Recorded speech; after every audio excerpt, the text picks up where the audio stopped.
আজকে আমাদের অভিজ্ঞ গাইনোকোলজিস্ট ডাক্তারদের আলোচনার বিষয় হচ্ছে গর্ভ অবস্থায় ইউরিন ইনফেকশন হলে করণীয় কী।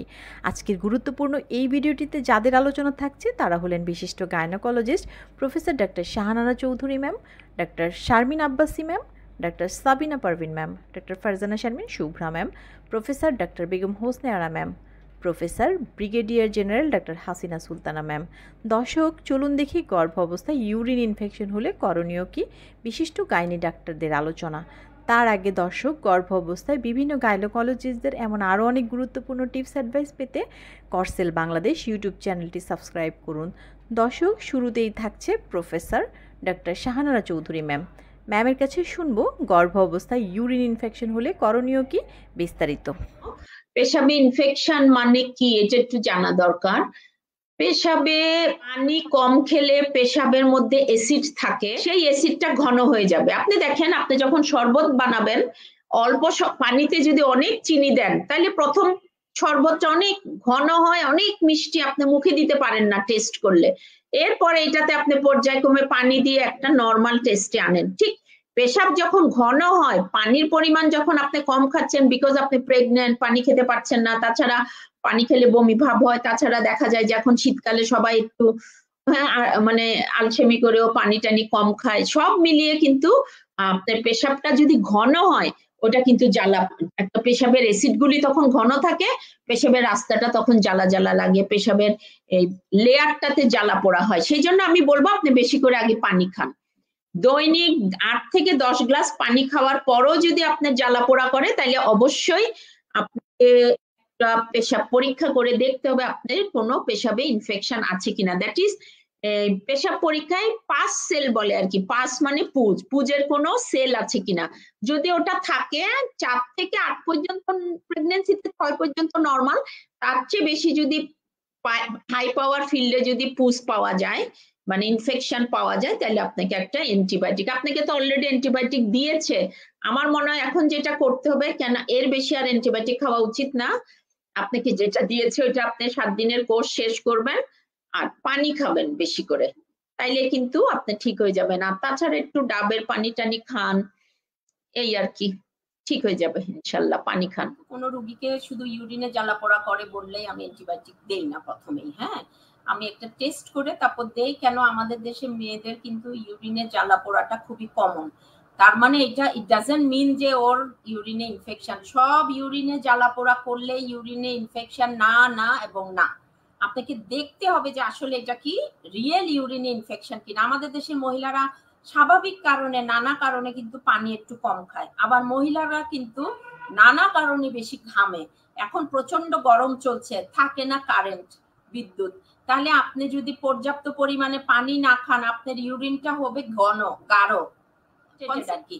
যেমন আপনার যদি শরবত বানান 1 চামচ যদি ট্যাং দেন আপনার ওইটা কালার হবে একরকম, আপনি যদি 12 চামচ ট্যাং দেন ওই একই গ্লাসে তাহলে এটা কালার হবে অনেক ঘন।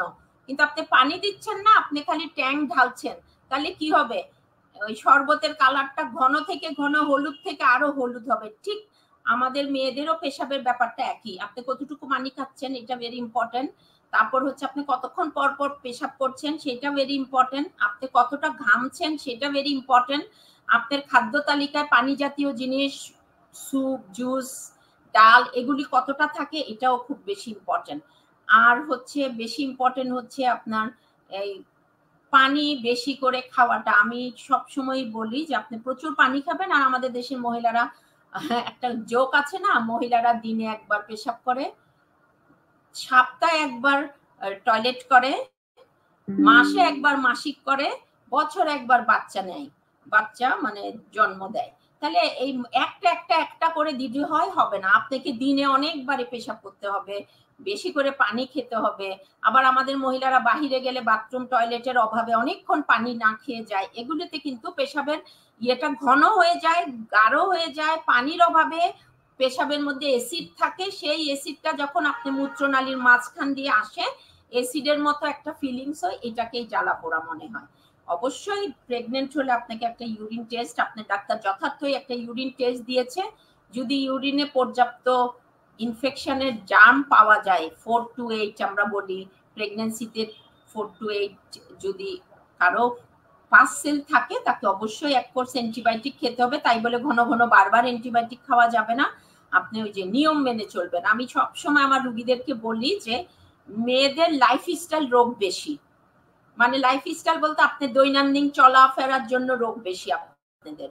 যেমন আপনি কম হাঁটাচলা করেন, কম নড়াচড়া করেন, কম এক্সারসাইজ করেন, আপনি ভারী হবেন, মোটা হবেন। আপনি কম এক্সারসাইজ করেন, কোনোদিনই এক্সারসাইজ করেন না, আপনার কোমর ব্যথা হবে। আপনি 5, 7, 10 ঘন্টা ধরে ব্যাংকে চাকরি করেন, আপনার কোমর ব্যথা হবে। আপনি অনেকক্ষণ টয়লেটে যান না, আপনার পেশাবে জ্বালা পোড়া হবে। আপনি অনেকক্ষণ বাথরুমে যান না, সাদা স্রাব, ঘাম, 2 পায়জামার চিপায় এই যে ঘাম টাম হচ্ছে, সাদা স্রাব গুলো লেগে থাকছে, ভালো করে ধোয়া না গেলে ফাঙ্গাল ইনফেকশন হয়ে চুলকানি হবে। সুতরাং এইগুলো আমাদের কাছে আসার কোনো প্রয়োজন নাই। আপনি আপনার লাইফস্টাইলটাকে একটু চেঞ্জ করেন। আপনি অনেক কার্বোহাইড্রেট খাচ্ছেন, আপনি ভারী হয়ে যাবেন, তাই না? তো আমাদের দেশে এই লাইফস্টাইল রোগগুলি আসলে আপনাদেরই কিন্তু কন্ট্রোল করতে হবে, আপনাদেরই সমাধান আপনাকে করতে হবে। আমরা খুব বেশি পারি না, ওষুধের রোল তেমন বেশি নাই।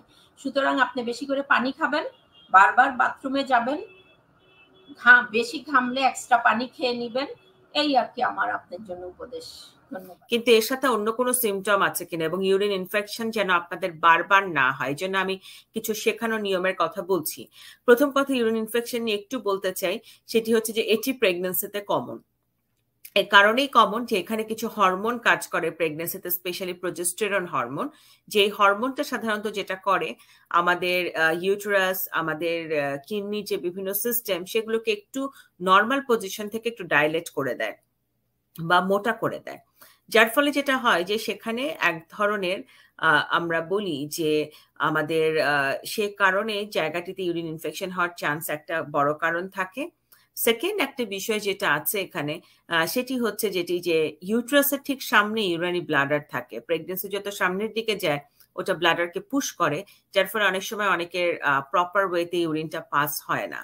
থার্ড একটা প্রবলেম যেটা আমরা দেখি যে মেয়েদের জন্মগতভাবে মেয়েরা এভাবে তৈরি, মলত্যাগের রাস্তা এবং ইউরিন পাসের রাস্তাটা কাছাকাছি, যার ফলে ক্লিন করার সময় আপনারা যদি মলত্যাগের রাস্তা আগে ক্লিন করে সেই হাত দিয়ে আবার ইউরিন পাসের রাস্তা ক্লিন করেন, তাহলে সেখান থেকে ব্যাকটেরিয়া সেখানে চলে আসে। তো সেটা একটা ইম্পর্টেন্ট কারণ হতে পারে। তো এই সকল কারণকে মাথায় রেখে আমরা বলি যে কখনো ইউরিন আটকে না রাখা, এটা একটা বড় সমাধান। সেকেন্ড সেটি হচ্ছে যে আপনাদেরকে প্রচুর পরিমাণে লিকুইড ইনটেকটা বাড়িয়ে দিতে হবে প্রেগন্যান্সির সময়। তৃতীয় কিছু খাবারের কথা আমরা বলি, সেই খাবারটা হচ্ছে যে আপনাদের ভিটামিন সি যুক্ত খাবার, তার মধ্যে স্পেশালি আমরা লেবু, আমলকির কথাটা বলি, আমরা টক দইটা খেতে বলি। এরা ইনডিরেক্টলি ইউরিন ইনফেকশনের জন্য প্রোবায়োটিক হিসেবে কাজ করে এবং ইনফেকশনটাকে বাধা দেয়। এবং আপনাকে পারফেক্ট ওয়েতে অ্যান্টিবায়োটিকের মাধ্যমে ইনফেকশনটাকে দূর করতে হবে। আমরা প্রথমে অ্যান্টিবায়োটিক সাধারণত প্রেগন্যান্সিতে 14 দিন দেওয়ার প্রয়োজন মনে করি। 14 দিন পরে আমরা যেটা করি যেটা হয় সেটা হচ্ছে যে আমরা আবার একটা ইউরিন রুটিন অ্যান্ড কালচার করি। যদি আমরা দেখি সবকিছু ভালো আছে, ভালো। আর যাদের বারবার ঘুরে ঘুরে আমাদের ইনফেকশন হয়, তাদের অ্যান্টিবায়োটিকের ডোজ কমপ্লিট করার পরেও যদি কালচারে কিছু না আসে, দেন আমরা লো ডোজে একটা অ্যান্টিবায়োটিক লম্বা সময় আমরা পার করি, যেন তার আর সেকেন্ড বার ইনফেকশনটা হওয়ার চান্স অনেক অংশে কমে যায়। অতএব কিছু নিয়ম, কিছু ওষুধ এবং আপনাদের যেই শেখানো পদ্ধতিগুলোর কথা আমরা বললাম, এগুলো যদি আপনারা মানেন তাহলে দেখবেন যে বারবার ইউরিন ইনফেকশন হবে না। কারণ ইউরিন ইনফেকশন এই যে 7 উইকসে হওয়া মানেই এটা বাচ্চার উপর খারাপ ইফেক্ট। প্রথম থেকেই বাচ্চার গ্রোথটা রেস্ট্রিক্ট হয়ে যায়। যাদের আরেকটু পরে হয় অ্যাবর্শনের চান্স বাড়ে, আরেকটু পরে যাদের হয় অপরিপক্ক অবস্থায় বাচ্চা ডেলিভারির চান্স বাড়ে, আরেকটু যখন খারাপ হয় তখন দেখা যায় ইনফেকশন উপরের দিকে উঠে বাচ্চার শরীরেও ছড়িয়ে যায়। অতএব এটার কিন্তু সিকুয়েলি গুলো খুব খারাপ। অতএব প্রত্যেকের জায়গা থেকে একটু এই বিষয়ে সাবধান হতে হবে। যে আপনি অ্যান্টিবায়োটিক শেষ যদি হয়ে থাকে আপনার 7 দিন আপনি কোনো অ্যান্টিবায়োটিক না খেয়ে আপনি আপনার ইউরিনটাকে ইউরিন ফর কালচার সেন্সিটিভিটি করতে দেন। কালচারের গ্রোথ কি আসে সেটার উপর ডিপেন্ড করে আপনি অ্যান্টিবায়োটিকটা নেবেন। 1 2 নাম্বার কথা হলো, আপনি আরও একটা জিনিস দেখবেন আপনার সাদা স্রাব যাচ্ছে কিনা। সাদা স্রাবও কিন্তু অনেক সময় দেখা যায় যে ইউরিনে বা ভ্যাজাইনাইটিস থাকলে, ব্যাকটেরিয়াল ভ্যাজাইনোসিস থাকলে দেখা যায় যে এরকম বারবার পাস আসতে থাকে। সেই জন্য আপনার সাদা স্রাব যায় কিনা এটাও আপনি এক্সক্লুড করতে হবে। প্লাস আপনি অবশ্যই 7 দিন কোনো রকমের অ্যান্টিবায়োটিক না খেয়ে আপনি আপনার ইউরিনটা কালচার করতে দিবেন। কালচার সেন্সিটিভিটির রিপোর্টের উপরে আপনি আপনার অ্যান্টিবায়োটিকটা সিলেক্ট করবেন। এক্ষেত্রে আমি একটা জিনিস বলি, রিপিটেডলি যাদের ইউরিন ইনফেকশন হয়ে থাকে তাদের ক্ষেত্রে কিন্তু অর্গানিজমটা স্পেসিফিক্যালি কি অর্গানিজম ইনফেকশন হচ্ছে ওইটা জানা দরকার। কারণ অনেক ক্ষেত্রে দেখা যায় যে ইনফেকশন হলে বারবার হয়তো আপনি একটা অ্যান্টিবায়োটিক খাচ্ছেন, কিছুদিন খাচ্ছেন, ছেড়ে দিচ্ছেন, একটু সিমটম ভালো হয়, এভাবে কিন্তু অ্যান্টিবায়োটিকের রেজিস্ট্যান্স ডেভেলপ করে। তাদের ক্ষেত্রে দেখা যায় যে তখন সহজে ভালো হতে চায় না, কিছুদিন ভালো আছে আবার হচ্ছে।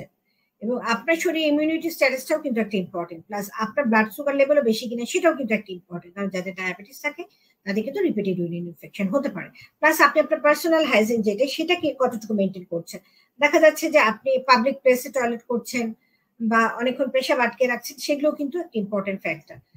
তবে যেটাই হোক না কেন আমি বলবো আপনাকে আসলে স্পেসিফিক্যালি যে কোনো অ্যান্টিবায়োটিক স্টার্ট করার আগে আপনাকে ইউরিন আরইএন কালচার করতে হবে। কালচারে বোঝা যাবে আসলে প্রপার কোন অ্যান্টিবায়োটিকটা আপনাকে কাজ করবে এবং সেই অ্যান্টিবায়োটিকটাই আপনাকে সঠিক মাত্রায় এবং সঠিক সময় ধরে খেতে হবে।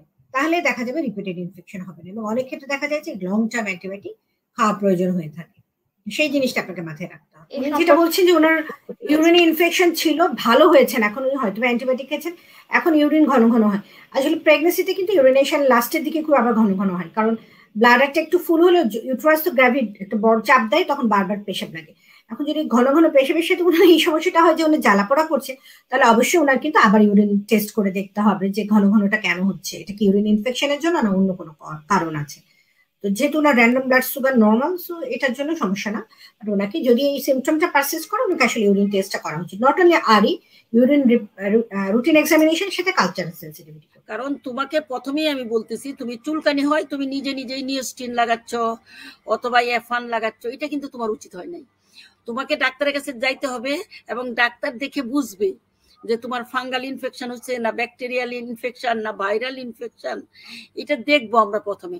যদি তোমার ফাঙ্গাল ইনফেকশন হয় আমরা অ্যান্টি ফাঙ্গাল ট্যাবলেট দিব অথবা ক্রিম দিব, যদি ব্যাকটেরিয়াল ইনফেকশন হয় আমরা অ্যান্টিব্যাকটেরিয়াল দিব, যদি ভাইরাল ইনফেকশন হয় আমরা ভাইরাস দিব।